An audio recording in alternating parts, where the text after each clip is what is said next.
Hi, everyone, and welcome to Diverse Dividends. I'm your host, Sara Loriot, Institutional Portfolio Manager at CI Global Asset Management and a proud CFA Society Toronto volunteer.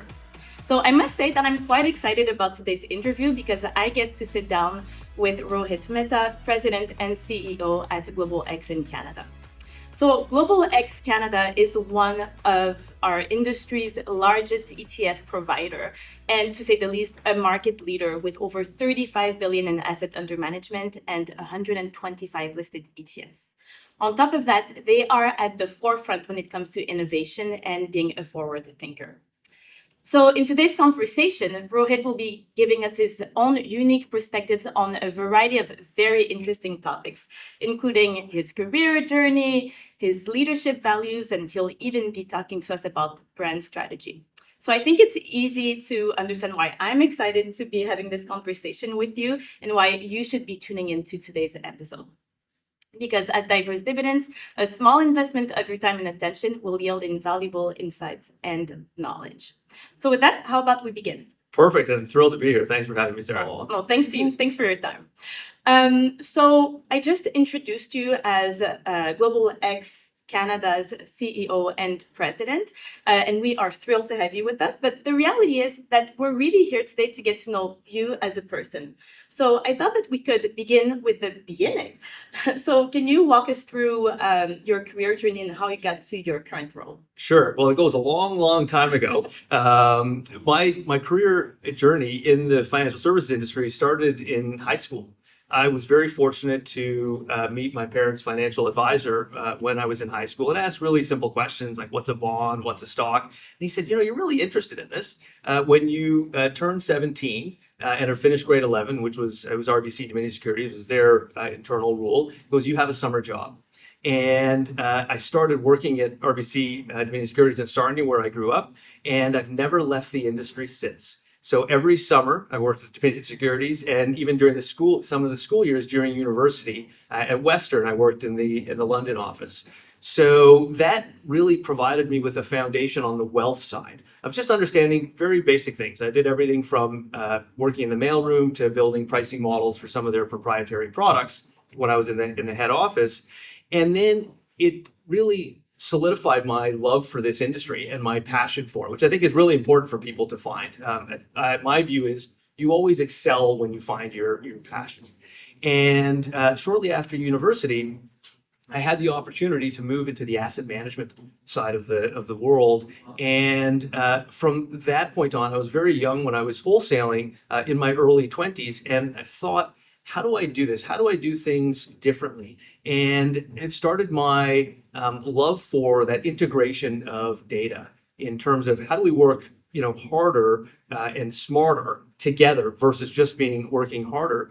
And so that provided a foundation that I still use through today. And so through that journey, was a successful wholesaler, which allowed me then to lead a team, and it grew from there. And then there are more challenging times. If we look at 2008, which we all remember, or many of us remember quite well. It was a challenging time in the industry, and at that point, the organization I was with, we were in the process of selling the mutual fund division one of the divisions I was part of, to a company called First Asset. And so I, in 2009, made that transition to First Asset. It was a really tough time in the industry, but I worked with some amazing people. And from there, we really felt like I joined a family. I went so far as to mortgaging my house, to invest in the business. They gave me an opportunity to build in the business. And we said, well, where's the future of the industry? We had mutual funds, we had closed-end funds, and we said, exchange traded funds. These are really growing in Canada and have evolved. And so we became the 8th ETF provider in Canada. And part of the thesis was that we would have a large organization would one day look to purchase us for the people, the IP, and the platform. And that came to fruition in 2015. And so from there, the leader, Barry Gordon, who was the president and CEO, as he stepped back from the business, I took over as the president and CEO of First Asset, and then worked closely with other leaders like Peter Anderson, and took on a larger role on the executive team of CI Financial, running different groups within that business. But for 20 years, I actually didn't change firms. I was just through two acquisitions, and then more recently, I had the opportunity to again lead an organization, and this time it was leading Horizons ETFs, as we were known when I joined in May of 2023, and today I continue to lead it as Global X Canada. Well, that is so interesting. Thank you for sharing.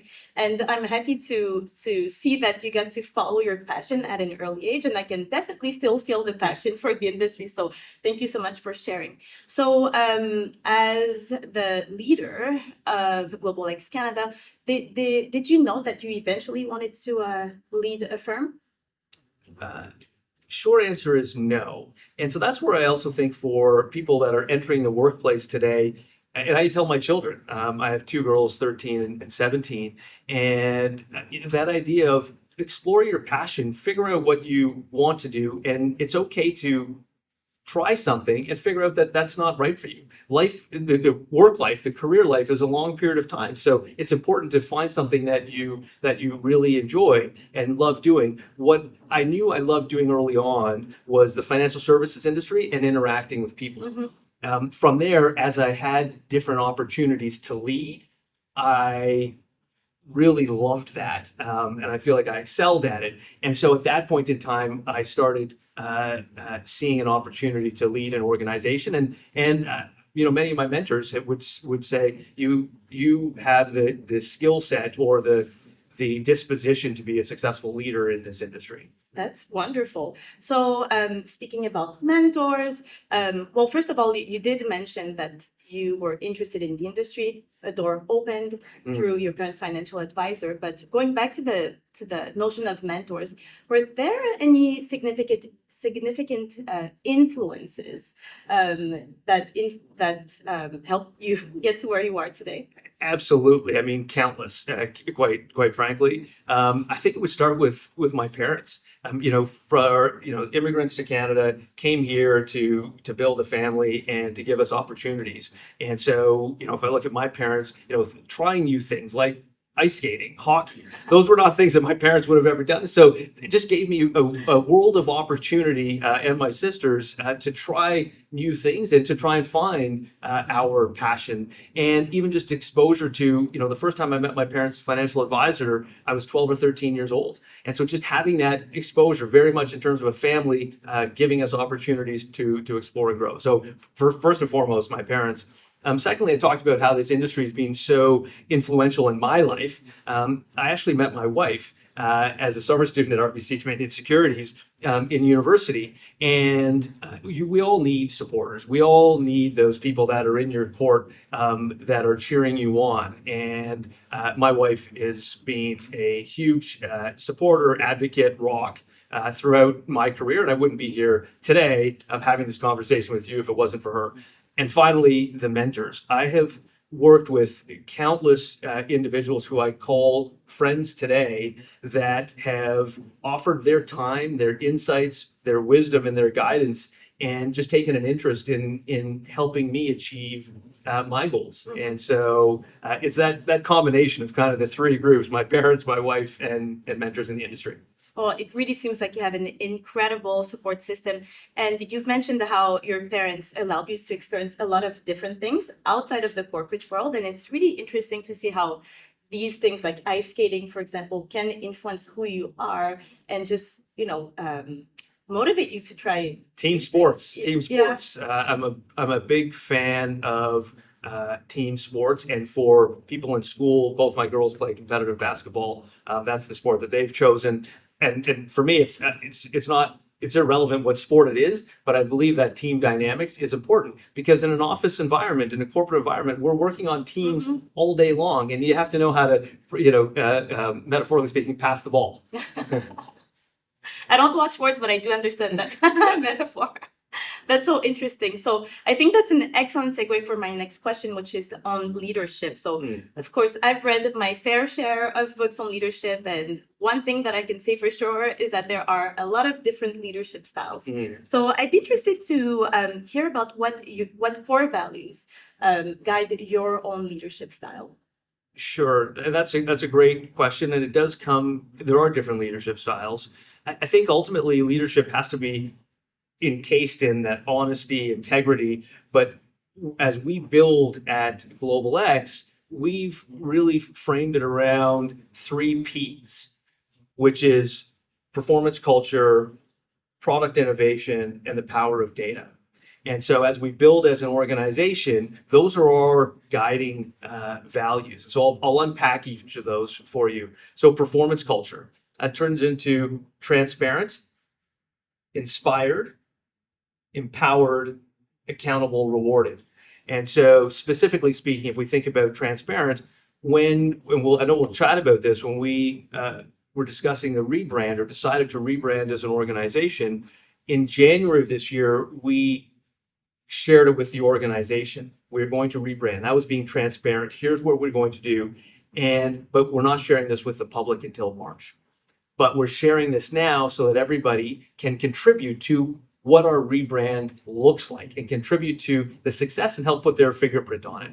And that is part of that transparent. That's the inspiring portion. And then empowered to actually do something about it, and then to be rewarded for that collective success and individual success. The second is around product innovation. That is very specific to us as an organization here in Canada, as well as globally. So when we go to Horizons, which was our original firm name, product innovation had always been near and dear to us. We continue that trait with and value with Global X Canada, and we're part of Murray, an $800 billion global organization, and innovation is front and center with that organization. In fact, Murray means future in Korean. And then finally, around the power of data. As I mentioned, I've used data early on in my career. And so for us as an organization, it's pulling data throughout the organization, figuring out how do we best use that data and how do we enhance our decisions and validate our decisions and our successes with data. That's so interesting. First of all, I love how you have it laid out, and it really speaks to me. And I think it really speaks to the culture that you're implementing at your firm. So love it. So now that we've discussed your leadership values, can you talk to how it impacts or how it influences your decision making? Because as president and CEO, I can only imagine that you have to make a lot of decisions on a daily basis. Absolutely. I think making decisions is one of the most important things for an organization's success.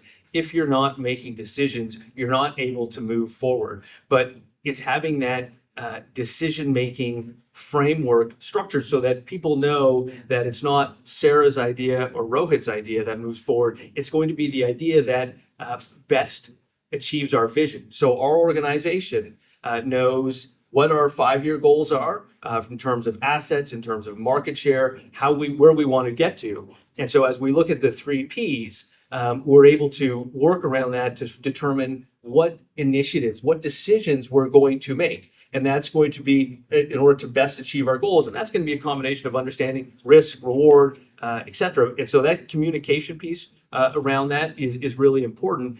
And it ties into making sure that we're engaging the whole organization. So that decision-making process, that it's really at meritocracy.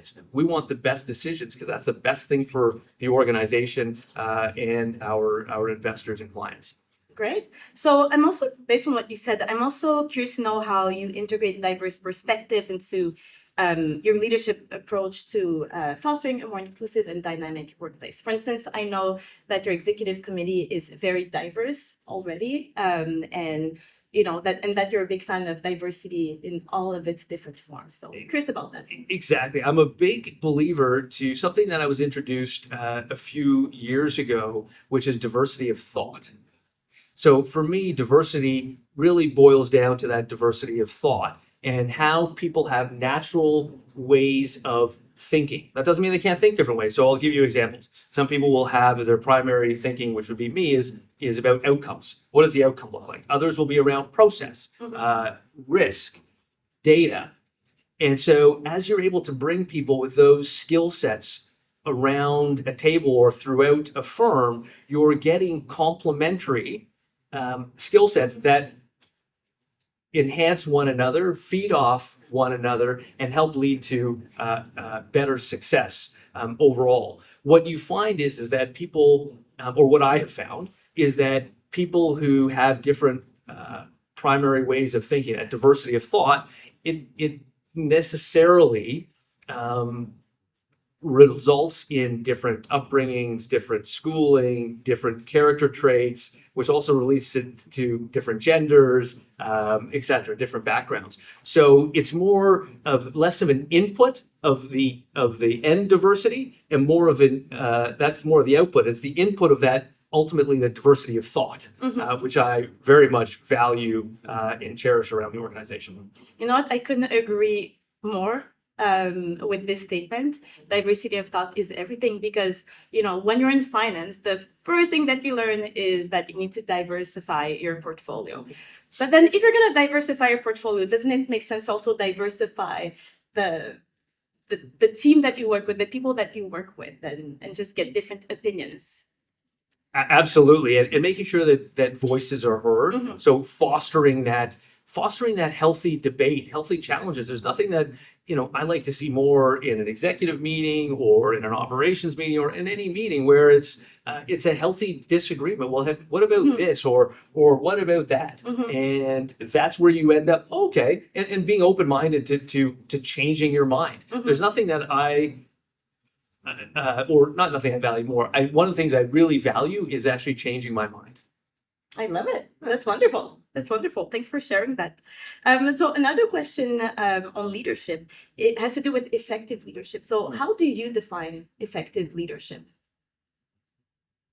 To me, effective leadership has to have the integrity, strong communication, decision making. That decisiveness is very important. But it is ultimately getting the best out of people, which ultimately, in my mind, is a result of people being through that performance culture.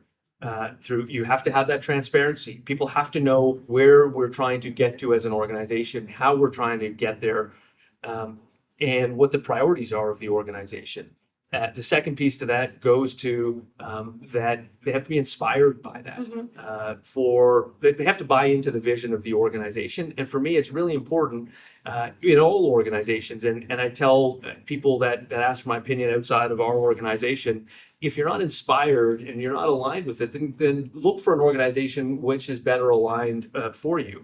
And then being empowered. And so to me, one of the things that we're 70, just over 70 people at GlobalX Canada. I had one of the portfolio managers in my office last fall and said, it'd be great if you could. My door is always open, by the way, which is a very true statement. Anyone that works at GlobalX would attest to that.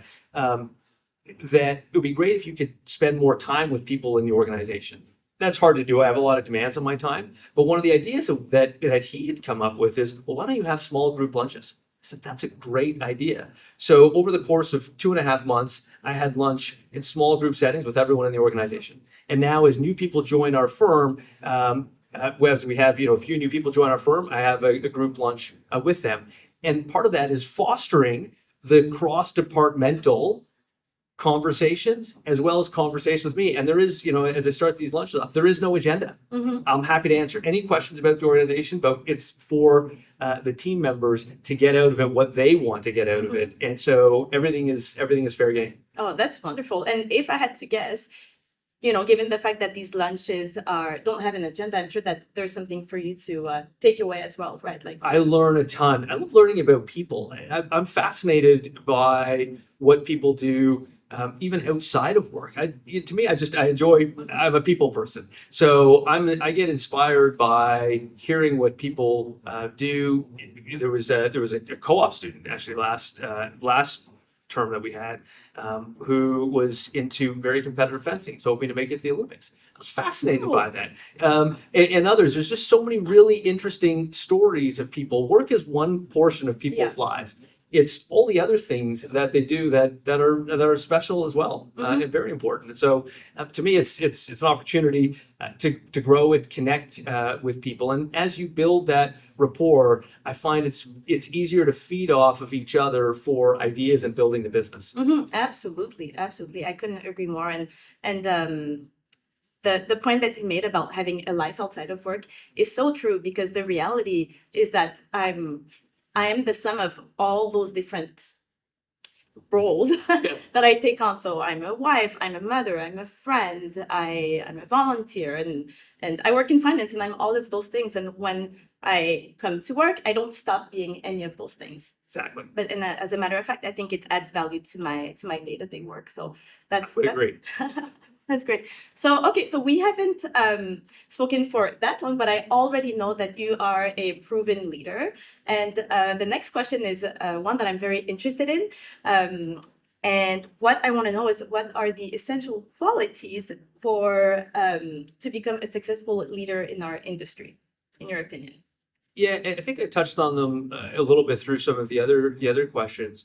That goes to that communication, being transparent, that honesty, integrity, which I think are all givens, and decisiveness in making decisions. I think one of the key attributes to successful leaders is being able to take through communication and that transparency, to be able to take all of the ideas and be able to distill them down and make decisions to move an organization forward. Mm-hmm. Yeah, decision making is a big one. Do you ever face situations where you have to make a decision quickly, and if so, do you follow the same process? I do. And yes, and I do. Do you ever have to sleep on a decision? That's a great question. Yes, sometimes or what I would say is this is the path we're moving forward. Let's sleep on it and confirm tomorrow. Mm-hmm. Great. Yeah, something that I apply to my personal life as well.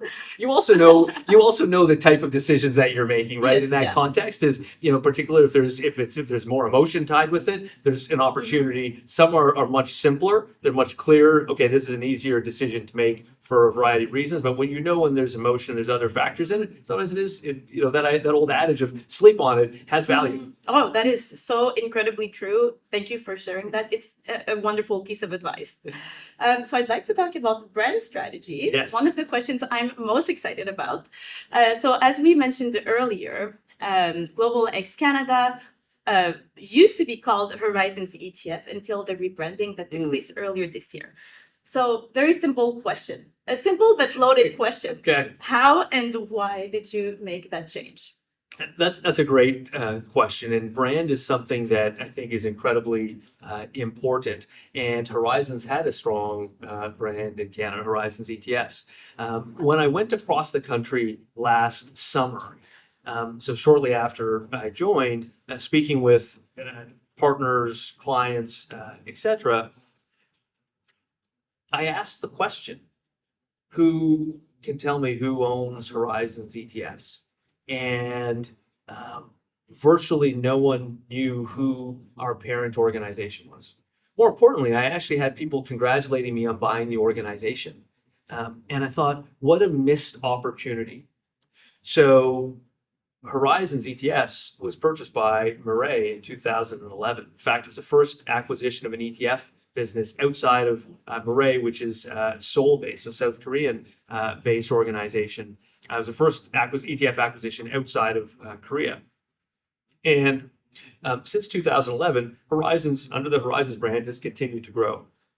But when we went across the country and I started then sharing, as people didn't know, I started sharing facts about and information about Murray. We're an $800 billion organization. We're privately owned.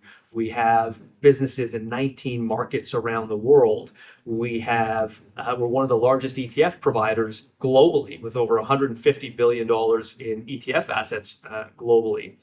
So that's in addition, which Canada has been part of as Horizons ETFs. Moreover, Global X in the US has an established ETF business there, and Canadians own $1 billion of Global X US product and didn't actually know we were the same organization. So as an executive team, we came together and said last fall, so fall of 2023, we should rebrand. And we said, well, when do we rebrand? So it has to be after RSP season, after tax season. Let's rebrand for May 1st, include the organization in it. I, of course, spoke to the board. I got their approval. And what ultimately, if I frame what it brought together, was our global strength and our local expertise. And the global strength today is incredibly important for organizations. They want that comfort of knowing you have this global Mhm. strength to tap into, whether it's for resources, whether it's for knowledge, just overall global networks is incredibly important. And then we're able to couple that with local expertise. So I report into a board. I don't report into a CEO in another organization. And we're able to demonstrate that very well because I tell people in May of this year, May 1st, we rebranded. The same month, we launched 17 ETFs in the Canadian marketplace. That just couldn't have happened if I had to report to a CEO in another jurisdiction. So all that came together with the rebrand, global strength, local expertise, and it helped as we started building that message through last year. It helped us have the best year in what was Horizon's history of asset growth ever. Wow, wonderful. Well, that's a very inspiring story, but a rebranding followed by the launch of 17 ETFs. You It are was keeping busy. busy. It was busy. I can't even begin to imagine. So, congratulations on a very successful rebranding. Thank you. Wonderful. And I'd be remiss if I didn't talk about the organization. So yes, I led the decision making process there, but the team led the execution.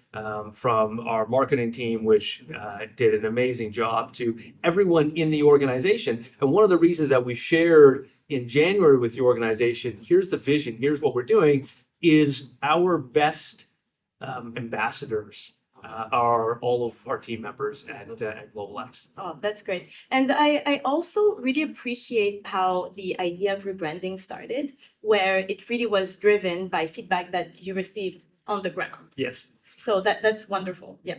So from our conversation, it is clear that you have a lot of experience in our industry, having started at a very young age after meeting your parents' financial advisor.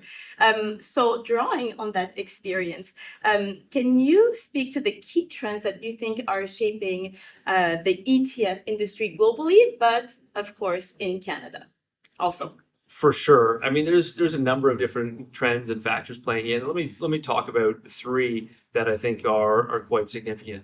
One is aging population. That's a demographic trend in many regions around the world, and specifically here in Canada. We're seeing that by the end of this decade, almost a quarter of the population is going to be 65 plus, and in that aging population, within the structure of the financial industry in Canada around the pension space, we've seen over the last 20 years the movement from defined benefit plans to defined contribution plans. So what that's meaning is as this aging population moves from working years into retirement, they're now forced to do more of it on their own with a defined contribution, where they need to figure out how is this nest egg going to last them through their retirement, which is an undefined period of time. So that's one piece. The second one would be around wealth transfer. The wealth transfer that we're expecting to see, and we know it's going to happen globally, is going to be significant. 63% of all wealth is with people, age 65 plus. So that will transfer. There was a stat that one of my colleagues was sharing with me earlier this week, where on average, Canadians, households, will be seeing that wealth transfer will be about $1 million per household in Canada. So that for our overall financial system is going to be important. What does that wealth transfer look like? That next generation, how are they going to be managing their money? What are their priorities around it? How do they want to be served financial advice? And the third one is around technology, which, if we take a look at our industry, over the last 30 years has had significant impact and will continue to have a growing impact. So let me give a simple example. When we refer to our industry, we talk about stockbrokers. Going back 30 years ago, it's because those stockbrokers, that was how an investor could access the stock market. Technology democratized that. If we think about mutual funds, technology allowed the pooling of investments. If we think about exchange traded funds, technology allowed for the facilitation of exchange traded funds. And then you take that further and you look at just growing preferences. So where is the value add coming from? An interesting statistic, and something that as we think about how people want to consume financial information and how they want to express their views or how they want to invest, we've now seen for the first time ever the online discount brokerage channel, as far as owning ETFs, is larger than the financial advice channel of owning ETFs. That's the first time in history. And just to give you some context, if we look back to 2019, it would have been about 33% that was in the online discount brokerage channel and 55% in the advisor channel. So we've seen in a growing space. The industry has grown, that overall pie has grown significantly, but within there, the market shares have grown. So there's some really interesting trends that I think are going to be shaping how things evolve. Now, to the second part of your question, just around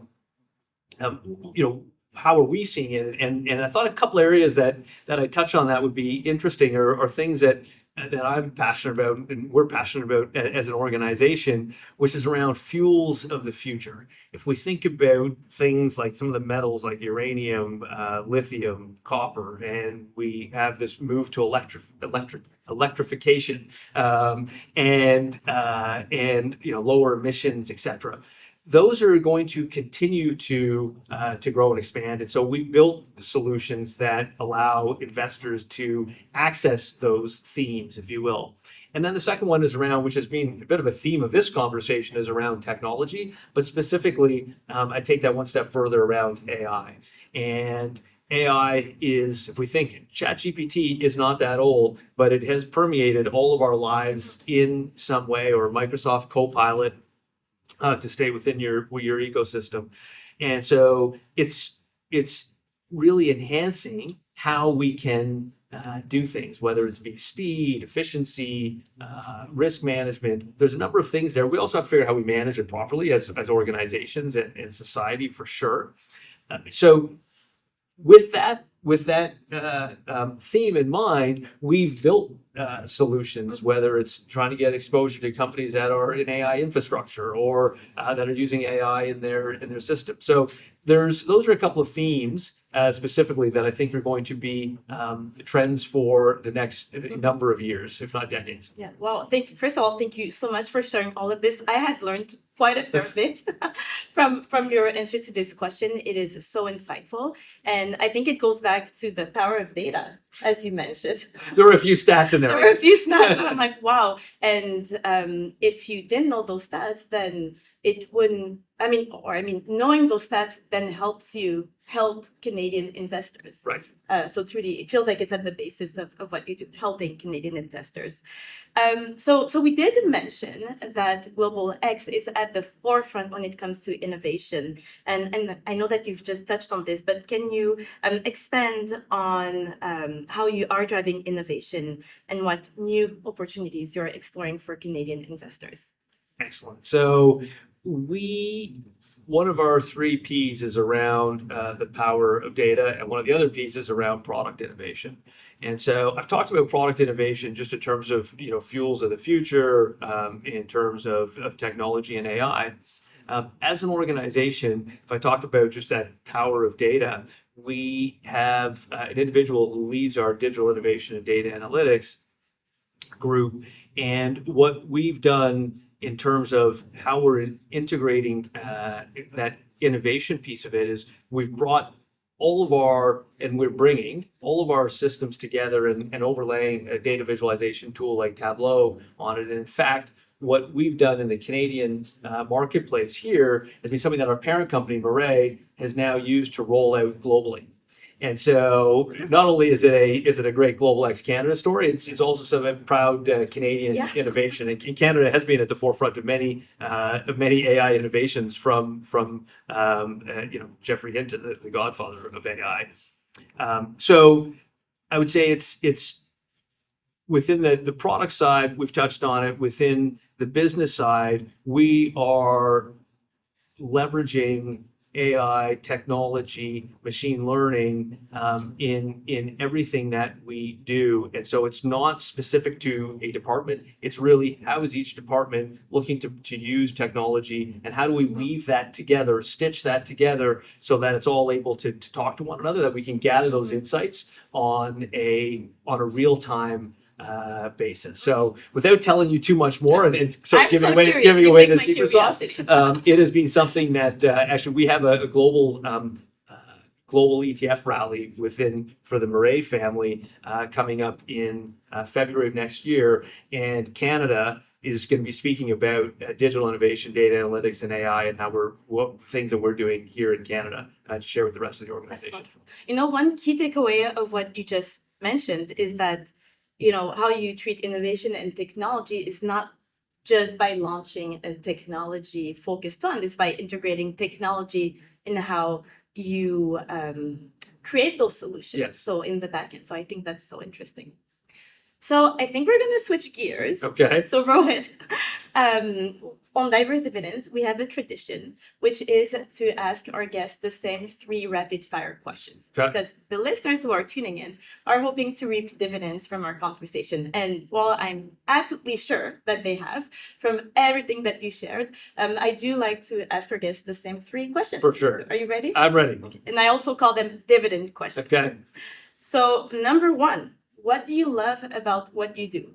I love working with people, working together to build towards a common goal. Wonderful. 2, as you look back on your career, what's one thing that you've changed your mind on recently? It would be around product launches. In my career, I have never launched product as fast or efficiently as I have since I've joined Global X and the 17 ETFs that I mentioned in May, the most ever for an ETF provider in Canadian history, I think supports that point. So that's one thing that I've changed. Okay, yeah, I've been part of fund launches, and I know they can be tedious. So if you can do it, getting everyone working in the same direction on a common goal, because it's not a one-person lift. Yeah. Agreed. And last dividend question. Could you share a piece of career advice for our listeners who are looking to advance their career? Be curious, take initiative, and find your passion. I love it. Well, that is it. Thank you so much for your time today. And to our listeners, we do hope that your time and attention allowed you to yield some valuable insights and knowledge. That's a wrap.